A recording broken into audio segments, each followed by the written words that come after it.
Todo balita, Lunes hanggang Sabado dito sa DWIZ-FM 89.3 News Radio Dagupan, Liway Manantan at Isusan Yaraw sa Todo Balita.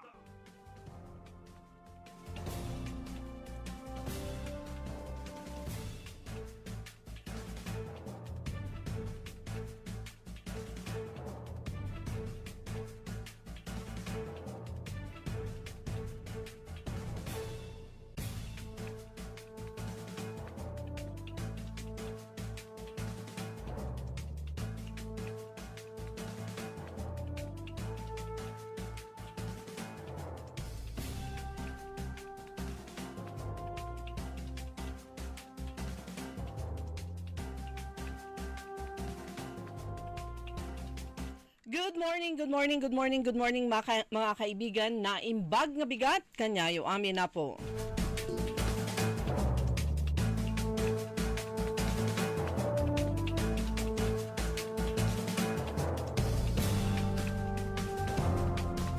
Araw ng Huwebes, ngayon ay May 15 at oras na ng ating programang Todo Balita at Komentaryo sa DWIC Dagupan. Muli tayo ay magkakasama-sama hanggang alas 6 ng umaga. Inyong maririnig mga balita kaganapan sa lalawigan ng Pangasinan, sa ibang bahagi ng bansa at sa ibayong dagat. Ang inyong Katodo Balita, ako si Liway Manantan, Iparagire. Ako naman si Susan Valdez Yadaw. Sa technical kasama natin ka-Aaron John Christian Lambino. Sa ulo ng mga balita sa Balitang Nasyonal. Pangulong Marcos kontento sa resulta ng eleksyon. Todo Balita. Independent Senators, NPC, mangingibabaw sa 20th Congress. Todo Balita.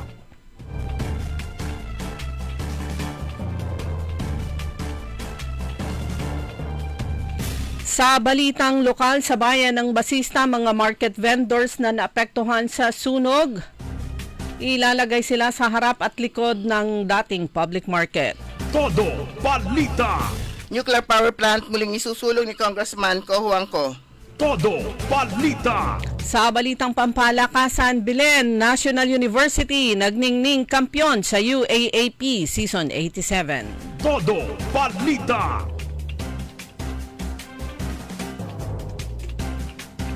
At ngayon sa detalye ng ating mga balita.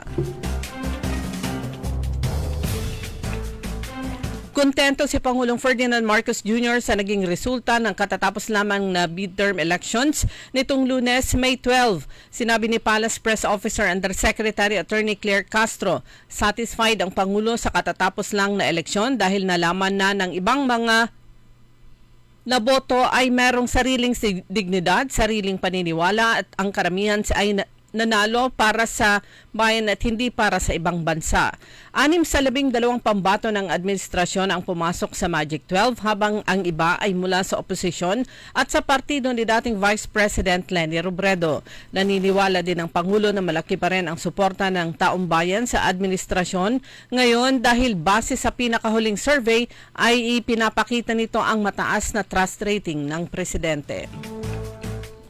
May dumating na 35,000 sakong bigas sa Cebu na pinadala ng National Food Authority galing Mindoro para sa pilot test ng 20 per kilong bigas na programa sa Visayas at tinumpisa na rin ang pagbebenta ng 20 pesos per kilo na bigas sa 12 kadiwa ng Pangulo outlet sa Metro Manila at makaratig na lalawigan ngayong tapos na ang halalan, sabi ng Department of Agriculture. Kasabay nito, dadagdagan ang mga kadiwa centers na may 20 per kilo na bigas sa Huwebes o itong araw na to, May 15. Bukod sa Cebu, sumali na rin ang Bohol, Siquijor at Southern Leyte sa 20 per kilong rice program ni Pangulong Ferdinand Bongbong Marcos Jr., sabi ng Department of Agriculture. Ang dumating sa Cebu ay katumbas ng 1,750 toneladang bigas. Samantalang kabuang order ng 4 na lalawigan ay nasa 673,000 sakong bigas na katumbas ng 33,650 toneladang bigas.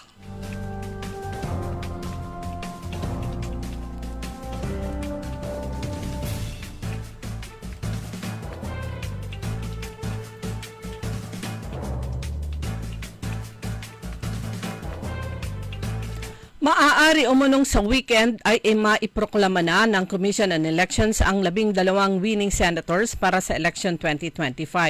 Ayon kay COMELEC Chairman George Erwin Garcia, sa Sabado, May 17, ang pinakamaaga nilang target na makapagsagawa ng proklamasyon.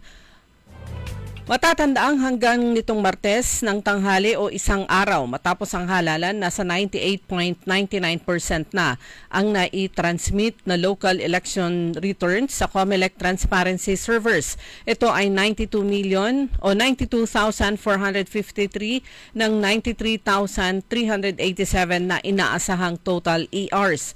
Nag-convene naman muli ang COMELEC na umuupo bilang National Board of Canvassers nitong Martes ng hapon upang ipagpatuloy ang canvassing ng mga boto sa pagkasenador at party list group sa katatapos lamang na eleksyon.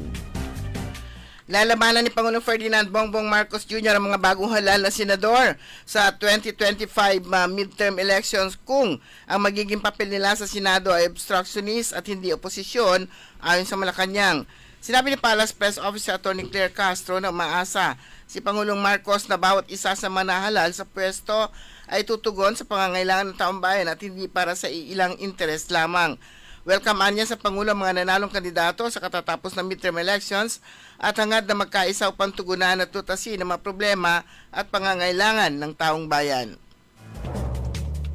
Mangingibabaw sa pagpasok ng 20th Congress ang mga independent senators at mga miyembro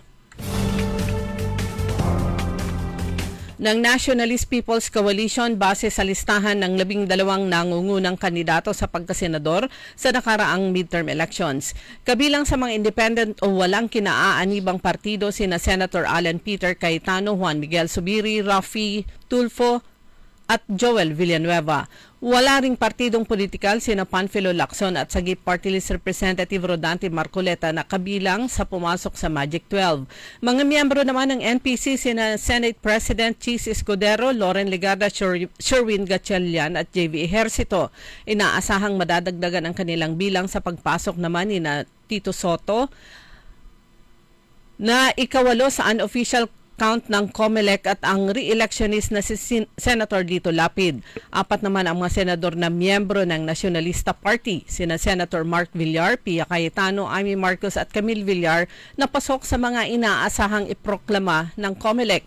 Muling makakasama ni Senator Robin Padilla ang mga miyembro ng LDP-PDP Laban na sina Senator Bongo at Bato de la Rosa. Si Senator Risa Ontiveros naman ay kaanib ng akbayan, samantalang pwersa ng masang Filipino members sina Jingo Estrada at Erwin Turfo.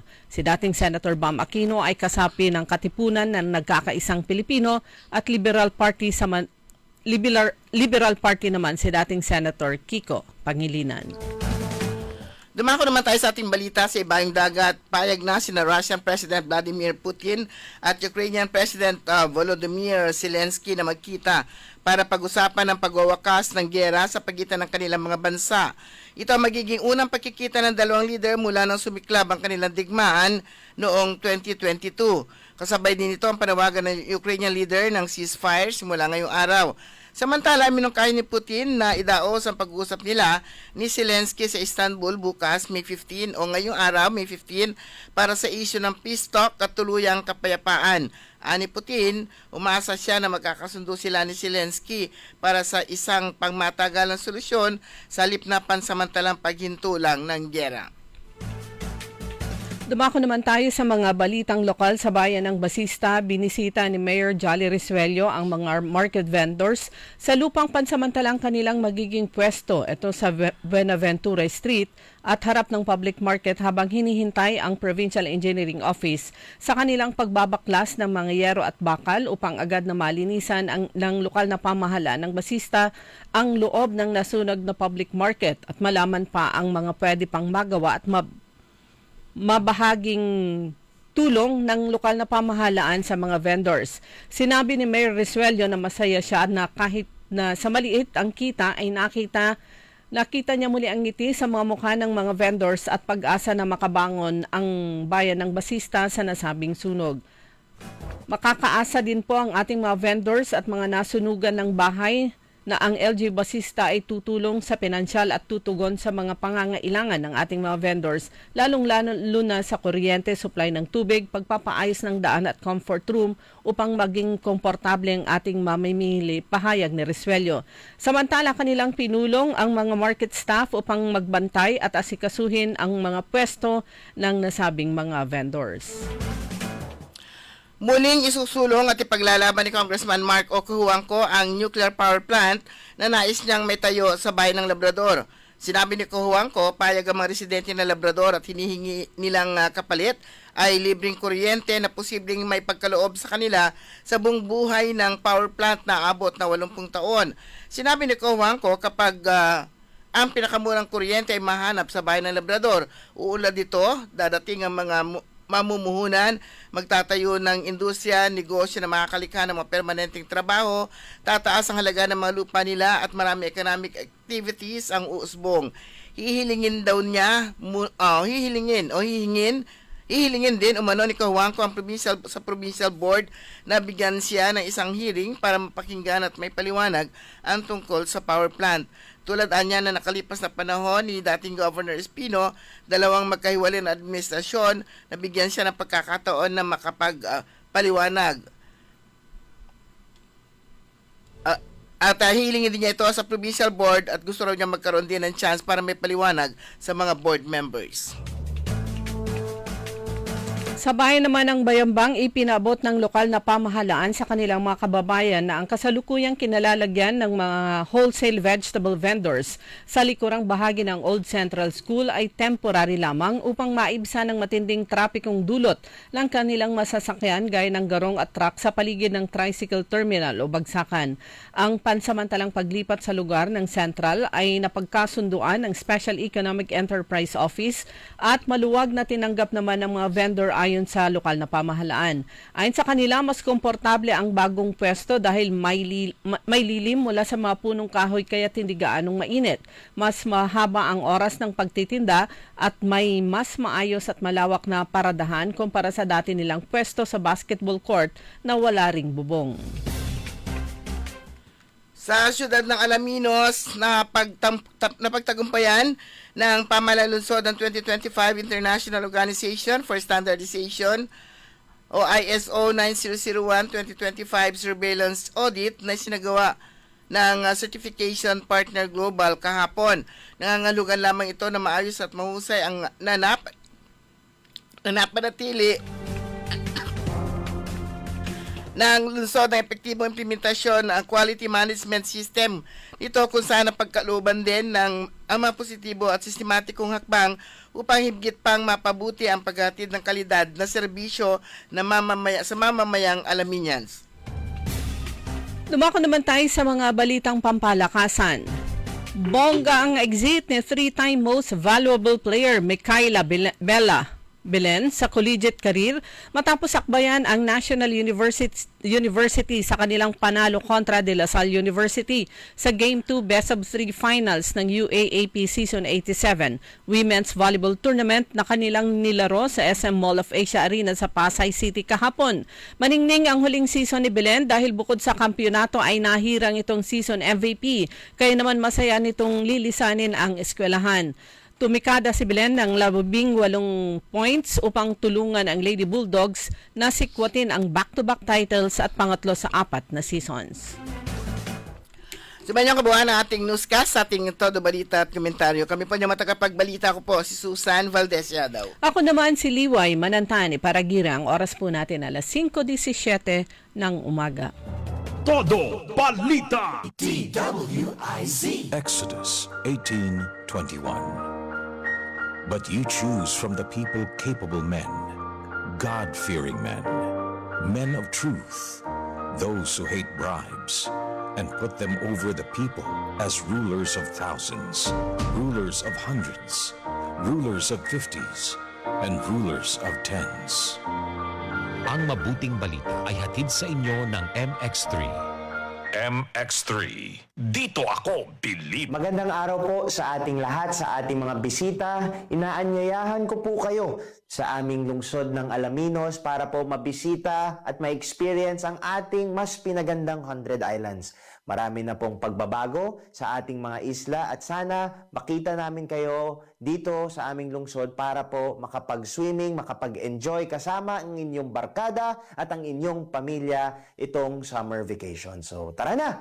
Dito sa Alaminos City para sa ating 100 Islands. Ang patuloy na pagpapaganda sa 100 Islands National Park at lungsod ng Alaminos ay pinangungunahan ni Mayor Art Brian Celeste.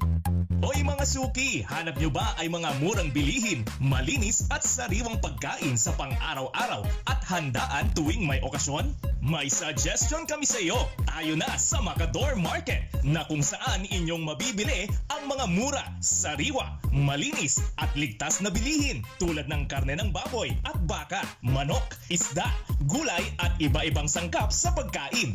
Matatagpuan din sa Macador Market ang dry goods, groceries, eateries at fruit section. Kaya ano pang hinihintay nyo? Gawing bongga ang handa mo everyday with Macador Market. Macador Market is open from 4 a.m. to 8 p.m. Visit us at Macador Market, Galvan Street at Zamora Street sa downtown, Dagupan City.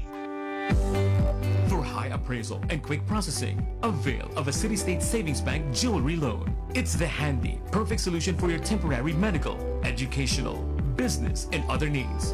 Get a jewelry loan at only 2% per month and for a term of 6 to 12 months. Just bring one valid ID and proof of income.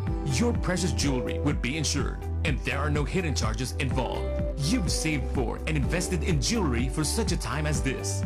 Let City State Savings Bank lend you some of the cash it's worth for when you need it the most. Inquire now at your nearest City State Savings Bank branch or call 8470-3333 or visit us at our Facebook page.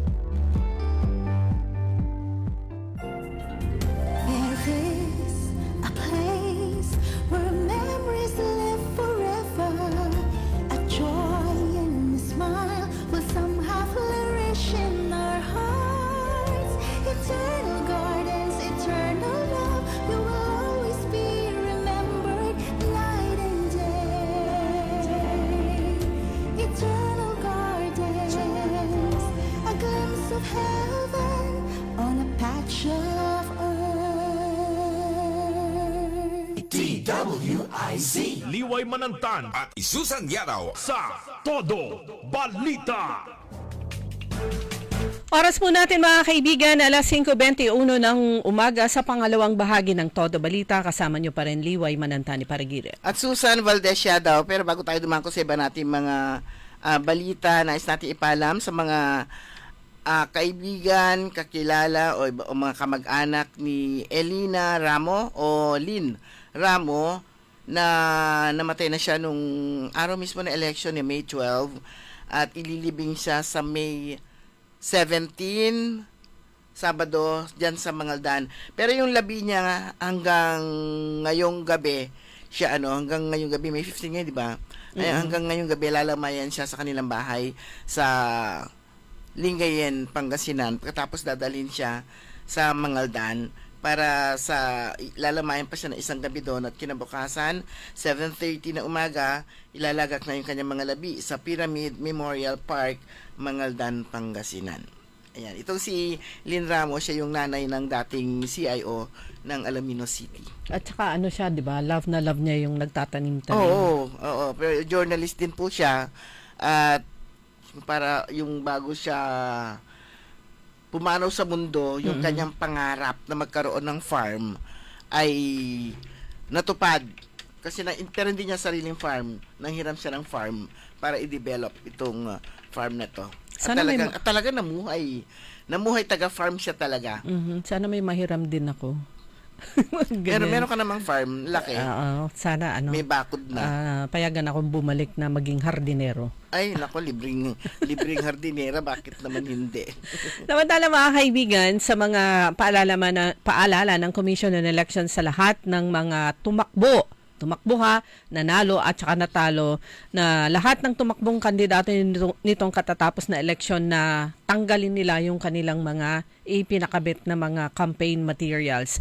Kasama po sa mga unang agad-agad na umaksyon ng ating kaibigan at kasama sa inner wheel, 3 electionists, 3 elected po siya. Siya lang yung nakapasok mula sa live. Si Councilor Dada Reyna, isa siya sa mga unang agad-agad na nagbaklas ng kanilang mga campaign materials. So binigyan nga ng 5 araw ng Commission on Elections ang mga kandidato para tanggalin, baklasin ang kanilang campaign materials at paalala nga ng COMELEC, ito po ay upang hindi na maharap sa kasama yon sa election offense ang kandidato base na rin sa resolusyon ng Fair Election Act na posibleng maging dahilan ng disqualification. Ayan, so nag-umpisa na yon, 5 days binigay sa kanila. Pero ako tinitignan ko yung mga campaign materials na mga idinikit. Meron yung malalaki yung frame, mga tarpaulin, merong maliliit. Ang mga babayan natin, pwede na rin kayong tumulong. Ayan. At saka, magagamit nyo actually yung mga tarpaulin, lalo na pag ganitong umuulan-ulan, i-recycle nyo po yun. Yung mga kahoy, magaganda. Ayan, pwede nyong gamitin. Meron akong minessage kahapon na opisyal, siya yung department head ng waste management office dun sa kanilang bayan. Sabi ko, pwede rin. Kasi yung mga tarpaulin, nire-recycle nila, inumpisa na ng kanyang opisina na ito ay itahi nila bilang mga eco bag. Sabi ko, pwede rin yung mga kahoy, ano pong gagawin nyo? Sabi niya, ma'am, yung iba hindi na pwedeng gamitin dahil maliliit, basag-basag na. Karamihan ay pangalan nito, kawayan. So yung sa mga lugar na maliliit naman yung mga kanilang bayan, ang ginamit nila karamihan kawayan. So kung kawayan yun, napakuan, basag na yun. Pero dito sa mga malalaking lugar, medyo malalaking budget nila. Magagandang kahoy, klase ng kahoy yung ginamit nilang frame. Yan, pwede namang tumulong siguro, di ba? Ang mga private individuals sa pagbaklas ng mga campaign materials na yan. Interesado sila doon sa tarpaulin at saka sa kahoy. O di kunin na nila. O di kaya gusto nilang malinis na kaagad ang itsura ng kanilang lugar o harapan. Tumulong po kayo. Tapos siguro yung mga natanggal nyo na hindi naman pwede nyong i-recycle, lagay nyo na sa bandang harapan ng inyong tahanan at pick upin ng mga tagakuha ng basura. So, para maganda actually itong pahayag na to, ruling na to ng Commission on Elections para malinis ka agad. In fact, isa sa mga nakita ko po, palagay ko napansin nyo rin. Diba pero yung sinasabi nilang, ano tawag yan, violation din, election offense din siya. Sana naman, hindi ningas kugon. Correct. Kasi ang dali-dali nilang sabihin na yung mga violations pero hindi naman nila ina-actionan. Kailangan may reklamo. Kailangan may reklamo. Oo, sino magsasakit ng ulong ireklamo pa? Siyempre, kailangan pa rin ng report yun.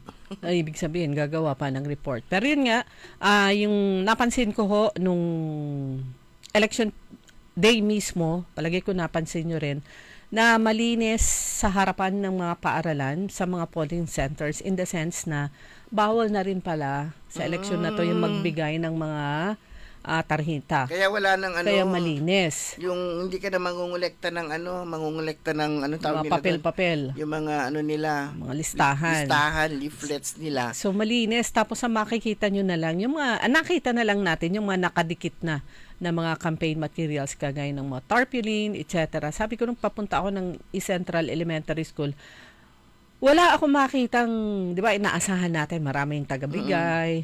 Tapos sabi ko, buti na lang gumawa kami ng listahan.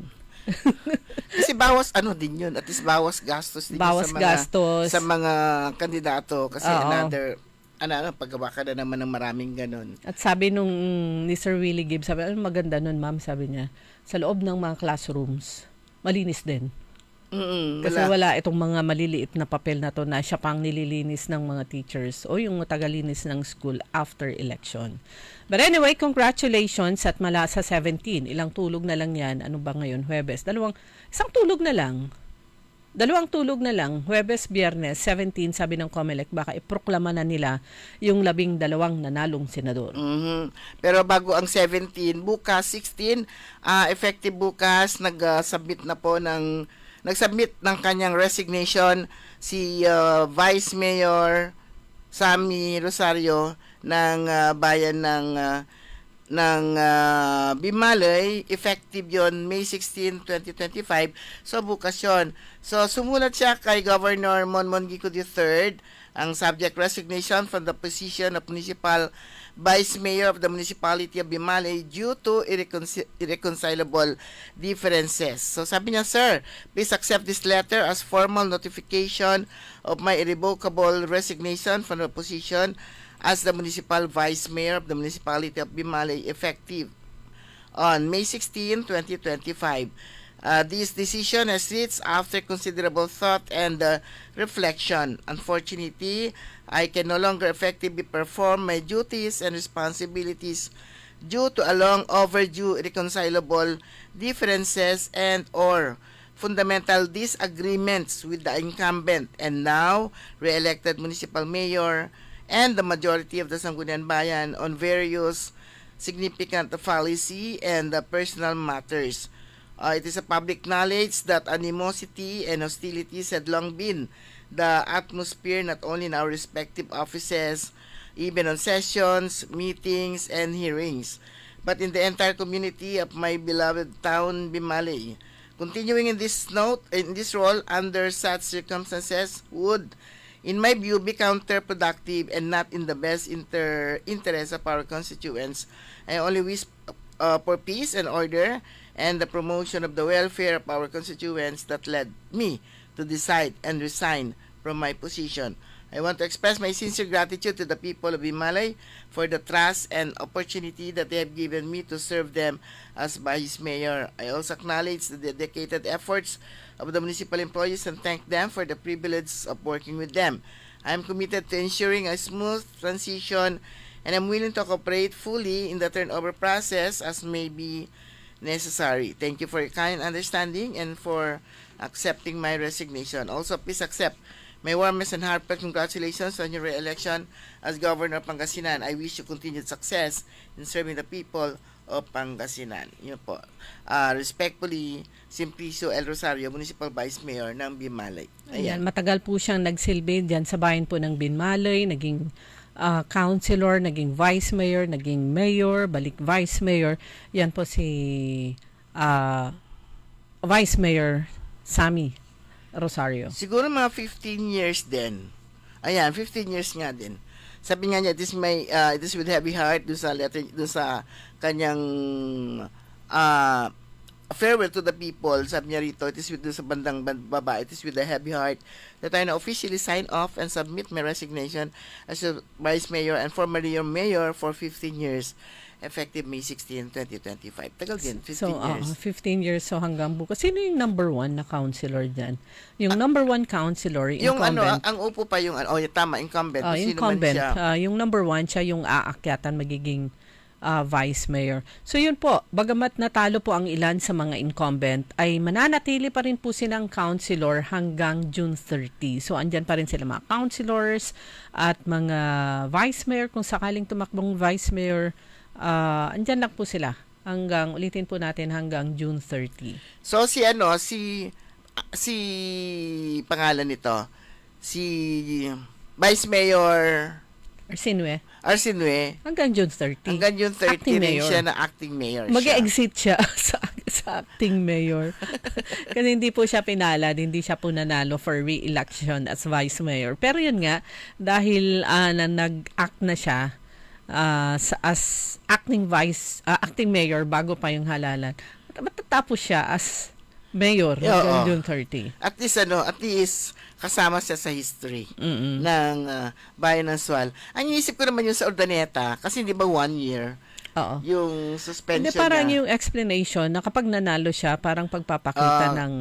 Kasi administrative case siya. Pero kung hindi yun administrative case, kung criminal case yun, 1 year yun. Pero kapag ka-administrative case yata, yun, nawawala na yung visa ng kanyang visa nung suspension niya.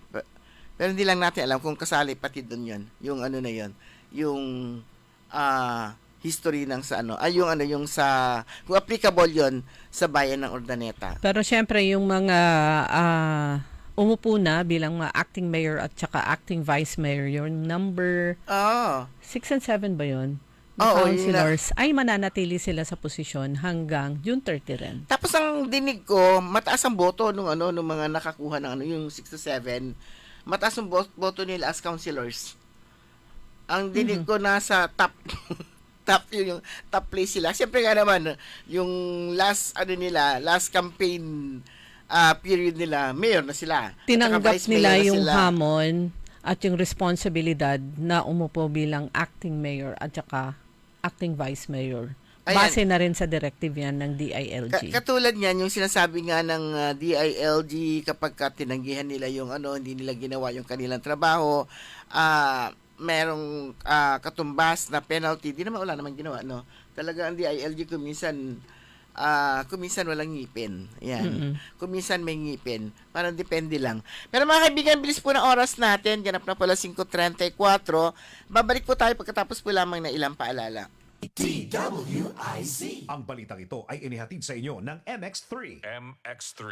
Dito ako, believe. Mga ka-Guanzon, ready na ba kayo sa much bigger and even better Guanzon Festival 2025? Mark your calendars this May 22 to 25 dahil magaganap ang ating kasiyahan at celebration sa The Waltz Convention Center located within the prestigious grounds of the Monarch Hotel, Calasiao, Pangasinan. Ito ay isang ingrandeng pasasalamat para sa ating mga loyal customers ni Guanzon bilang pagdiriwang ng ating 80th anniversary mula pa noong 1945. Discover the latest big bikes and commuter bike motorcycle models from our Big Four, Honda, Yamaha, Kawasaki at Suzuki na may pa-test ride pa. Plus, powerful mobile gadgets na may big discounts. Hindi lang yan, dahil magaganap din ang mga pangmalakasang segments, kagaya ng Best Motorcycle Booth Display, Miss Guanzon Bulilit 2025, Miss Guanzon Festival 2025 Biker Babe, at marami pang iba. Dadalo rin ang mga kilalang media, vloggers, artists at celebrities na magbibigay ng dagdag kasiyahan sa ating lahat. Huwag ding palalampasin ang mas pinalaki at pinaraming raffle prizes, giveaways, and daily grand prizes tulad ng motorcycle units, cash prizes, gadgets, at marami pang iba na sa Guanzon Festival lamang matutunghayan. For more details, i-like at i-follow lamang ang aming Facebook at social media pages at Guanzon Group of Companies. We believe in giving thanks to the people. Basta motorsiklo, mobile gadgets, appliances, kay Guanzon tayo. Tara G, at magkita-kita tayo sa selebrasyon ng Guanzon Festival 2025. Ladies and gentlemen, the new face of your favorite resto bar in Dagupan City.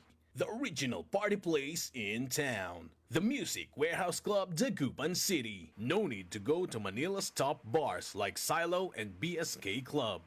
Dagupan has it all. Fully air-conditioned with free entrance, free parking, and restrooms for all. Doors open at 7 p.m. Do well, live well, and dress really well. Find us at Paris Street, Barangay Pogo, Chico. Contact us at 075-522-2617. Reserve your tables now. Hoy mga suki, hanap nyo ba ay mga murang bilihin, malinis at sariwang pagkain sa pang-araw-araw at handaan tuwing may okasyon? May suggestion kami sa iyo. Tayo na sa Macador Market na kung saan inyong mabibili ang mga mura, sariwa, malinis at ligtas na bilihin tulad ng karne ng baboy at baka, manok, isda, gulay at iba-ibang sangkap sa pagkain. Matatagpuan din sa Macador Market ang dry goods, groceries, eateries at fruit section. Kaya ano pang hinihintay nyo? Gawing bongga ang handa mo everyday with Macador Market. Macador Market is open from 4 a.m. to 8 p.m. Visit us at Macador Market, Galvan Street at Zamora Street sa downtown Dagupan City. For high appraisal and quick processing, avail of a City State Savings Bank jewelry loan. It's the handy, perfect solution for your temporary medical, educational, business, and other needs. Get a jewelry loan at only 2% per month and for a term of 6 to 12 months. Just bring one valid ID and proof of income. Your precious jewelry would be insured and there are no hidden charges involved. You've saved for and invested in jewelry for such a time as this. Let City State Savings Bank lend you some of the cash it's worth for when you need it the most. Inquire now at your nearest City State Savings Bank branch or call 8470-3333 or visit us at our Facebook page. There is a place where memories live forever. A joy and a smile will somehow flourish in our hearts. Eternal gardens, eternal love, you will always be remembered night and day. Eternal gardens, a glimpse of heaven on a patch of earth. DWIZ. Liway Manantan At Isusan Yadaw. sa Todo.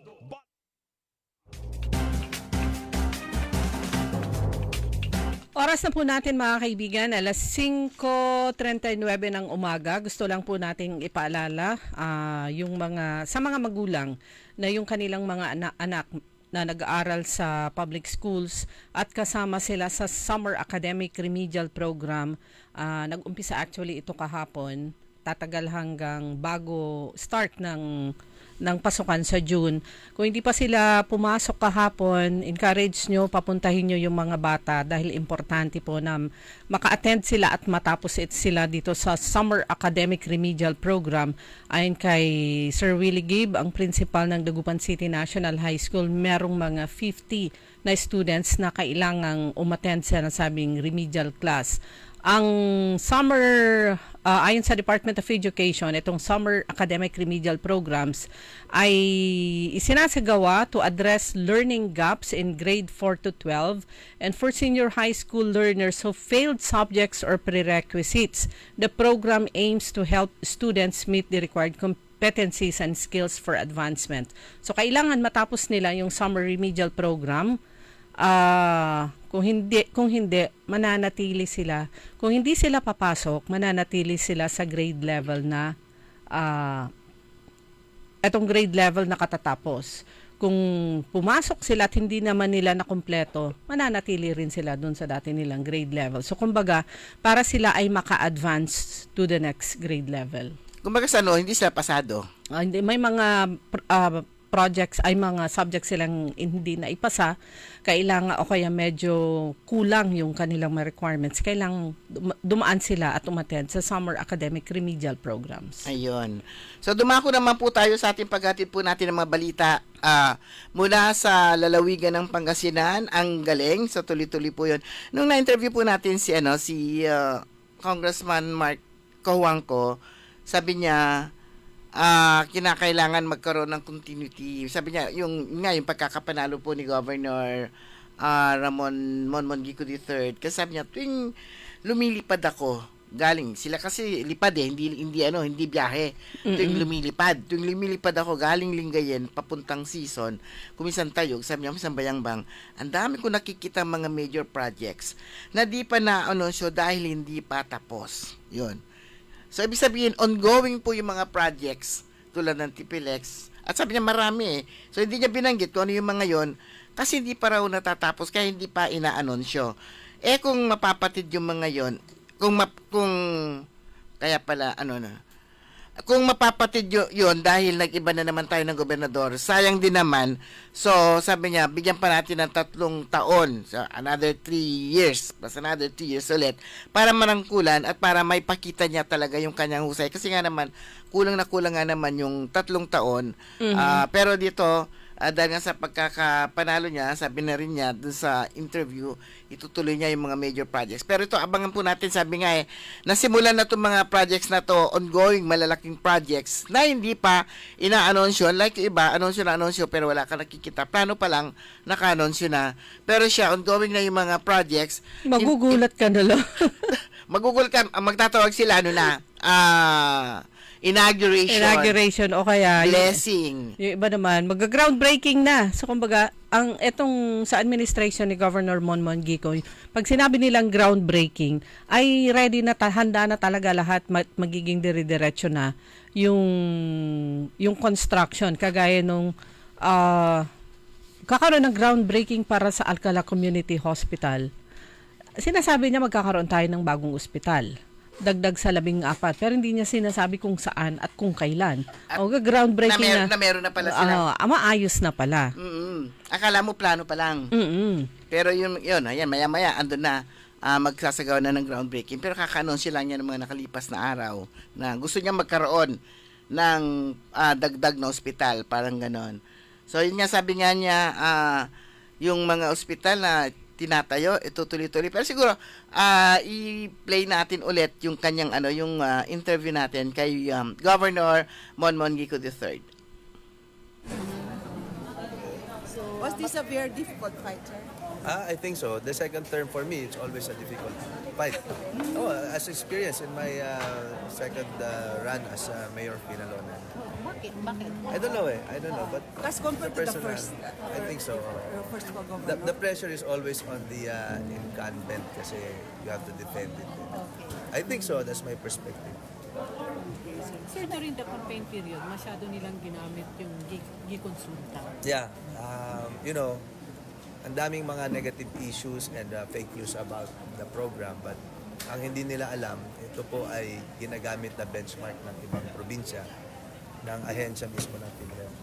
That's why nagiging resource person ako, kasi nga this is a full implementation of the Universal Healthcare Law. So, sayang pag papakawalan natin. But it's here. It's an ordinance. We have to continue. Pagpapatuloy pa rin po natin. Oo naman. About healthcare na ito eh. Ang masama lang kasi ginawa nilang politika. So, nakapekto po yun sa I don't know. We have to assess. So, anong gagawin po, Go, para mas maintindihan ng mga kababayan po natin itong i-consulta? Well, there should be more information drive, examination. We now have the time to roll it out. Siguro, with more explanation, mas may papaintindi sa ating kababayan. And yung pag-roll out po natin, may mga, I don't know, we'll have to check with the accounting. May mga payments natin ng PhilHealth which can be used for medicines and the building of and modernization of our new hospitals.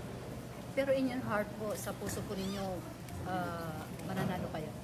Sa puso? Yes naman, kasi ang gaganda ng plano natin for the province. Sayang naman. Nakapagpatayo tayo ng mga eskwelahan. Yung Pangasinan Polytechnic College, bakit mga eskwelahan? Dahil mag-expand na tayo sa Umingan at we're looking at Bugalyon also kasi may property ang province. And then meron tayong na-sign natin yung PLEX and then yung salt farm, improvement of the Capitol Complex. Diba, binira nila ako sa pagputol ng puno. But ang validation po nun, tingnan mo sa Lingayen. Last election, I lost in Lingayen noong 2022. But now, sizable yung aking lead dito kasi sila mismo naka-witness ang ganda nung turnout ng proyekto. At hindi pa yung tapos. Do you see any other major projects? There's a lot in store for Pangasinan. Ito umpisa natin, pagpapatuloy natin, yung mga ospital na itatayo natin. Siguro, maintindihan lang ng mga kababayan na yung importance ng healthcare na ating isinulong, no? With konsulta plus gikonsulta. Hindi lugi ang taong bayan dito kasi all of us need medical attention, medical care. If we don't, kung wala tayong maayos sa hospital, sino mag-aalaga sa mga kababayan na yun lang, kasi nakita nilang napakaganda ng programa. Yun naman ang sinira nila. They spread fake news and massive misinformation to our kababayans. Pinis nila lahat but everything is nasa ordinance, all the computations, lahat. PhilHealth, nagbabayad ba ng pera sa tao? Hindi naman. DSWD yan, saka DOLE, diba? Sir, if you don't mind, may I ask na, si Ma'am did not make it. So Yeah.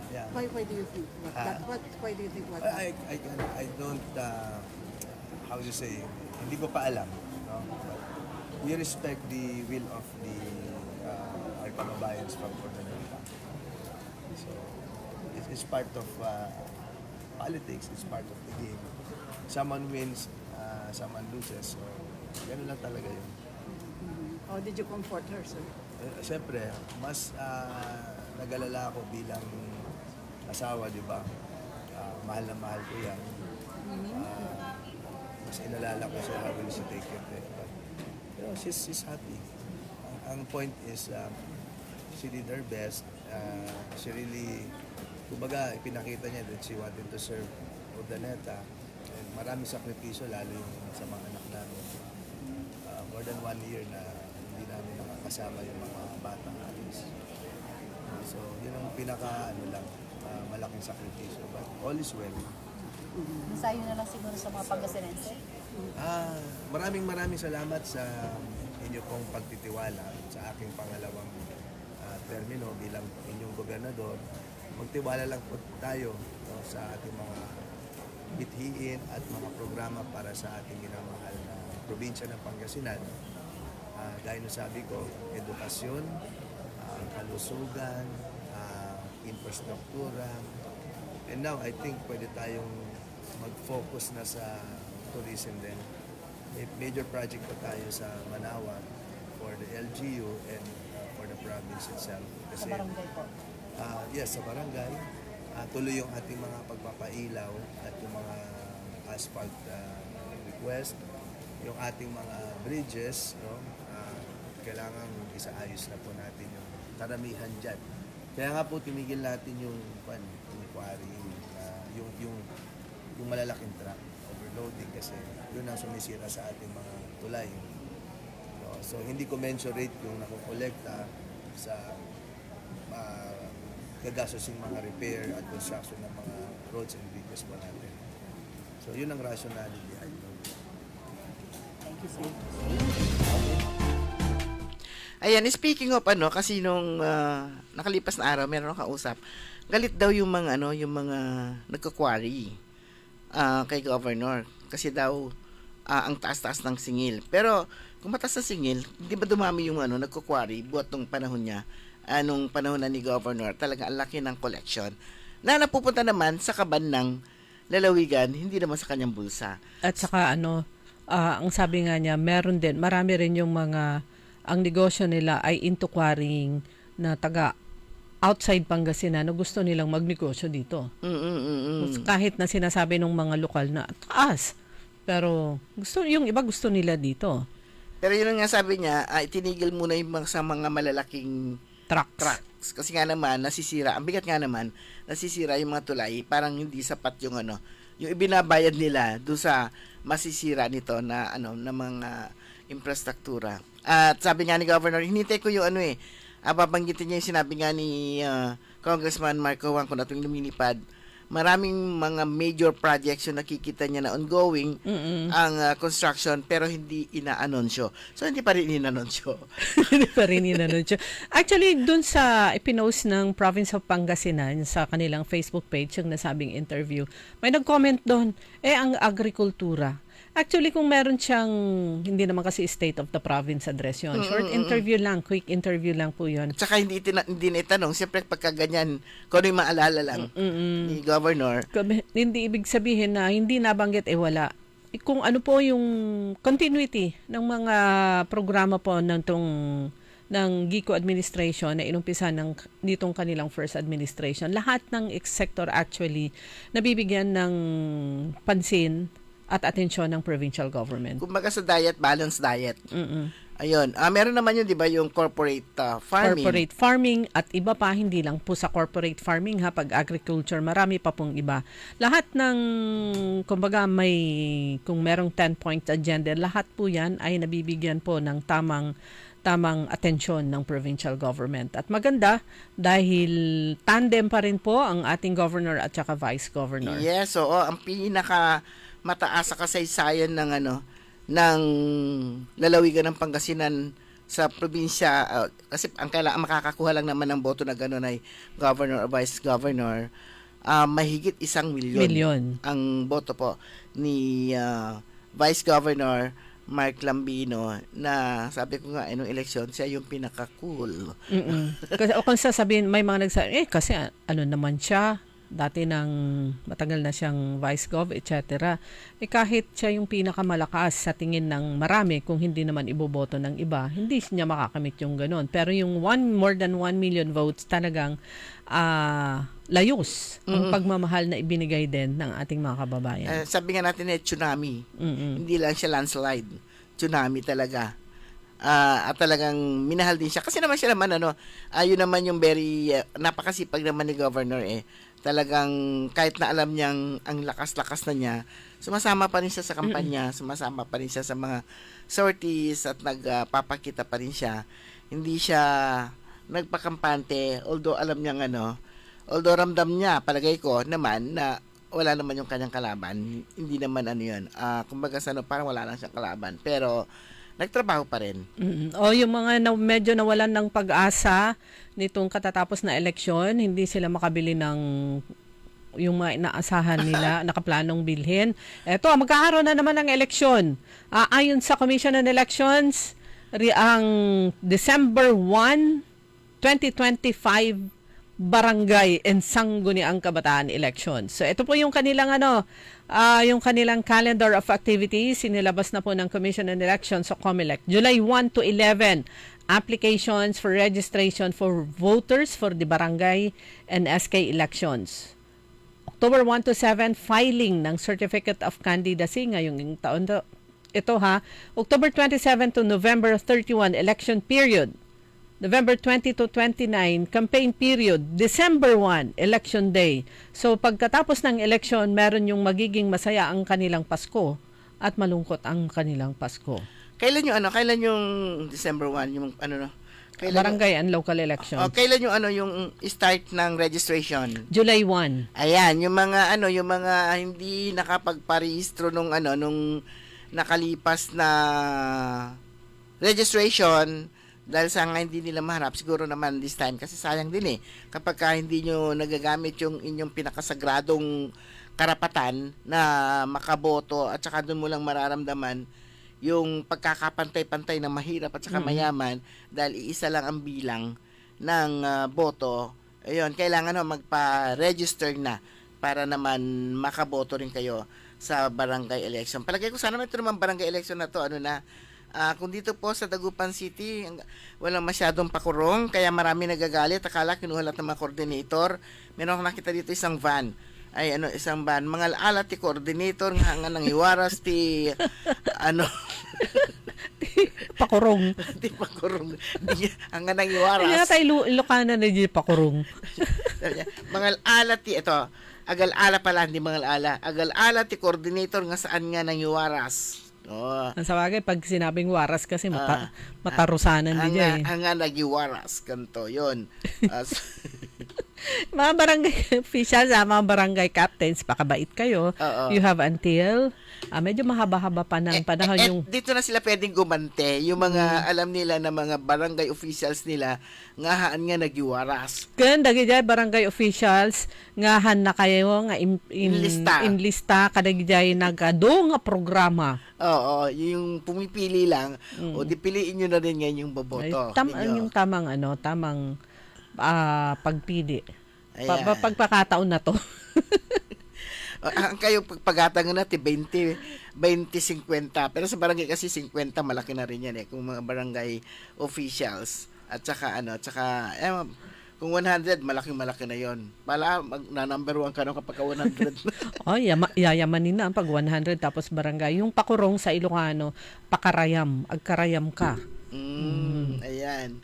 Pero yan, marami na namang mga barangay officials ang sisipag bigla kasi akala nila extended, kasi nga sinasabi nga noon na extended nga sila yung although proposal yon na ma-extend sila hanggang parang isang taon na naman yata yan. Gusto nilang may diretso na naman. Oo, pero awanan, tuloy po ang election December 1. Yan, pagkatapos nito, mag-ano na sila, meron pa silang 6 months para magpakitang gilas. Napakabait. Good morning kay Ma'am Linda Ventanilla at kay Engineer Ogie Ventanilla. Good morning din kay Atchicora Aquino at Kuya Marjan sa Barangay Tubeng. Ganun din kay yung ilang mga suki sa Facebook Live, Cecilia Morante, kay Yayo Yoko Batutay, kay Roberto Nimer, Kuyang, good morning, Glory Sanchez Maramba, Rodel Edades Peralta, Julina Antipolo, Oscar Dolormente, kay David Tambidao Delim. At syempre kay Mamata at saka kay DC Vian, kay Madam Rose Kea at saka kay Kuya Benji Tan. Hindi na nagme-message si Kuya Benji. Hindi na may message pa rin yun. Hindi lang natin nababasa. Nababasa natin pag tapos na. Kasi magme-message siya 1 minute before take off. Ayan, pinangunahan din, umikot din ang grupo ni Congresswoman Rachel Arenas para sa clean up time, sabi niya. Tapos na ang eleksyon. Panahon na po para magkaisa at magtulungan tayong lahat. Oras na po para magbuklod tayo bilang isang bayan. Nakikiusap din po tayo sa iba pang mga kandidato, nanalo man o hindi, tayo po ay magkaisa, magtulungan, tanggalin ang mga campaign materials. Ayan. Pero mga kaibigan, wala na po tayong sapat na oras. Ang tabayanan po ninyo. Susunod agad, Early in the Morning, makasama po ninyo si Karen Orly Navarro, programang Todo Balita at Komentaryo. Kami po niya nakasama sa technical side, si John Christian Lambino. Ako po si Liway Manantani Paragire. Ako naman si Susan Valdez Siadaw. Magandang umaga po sa inyo lahat. Sumain nyo ang Todo Balita, Lunes hanggang Sabado, dito sa DWIZ-FM 89.3 News Radio Dagupan.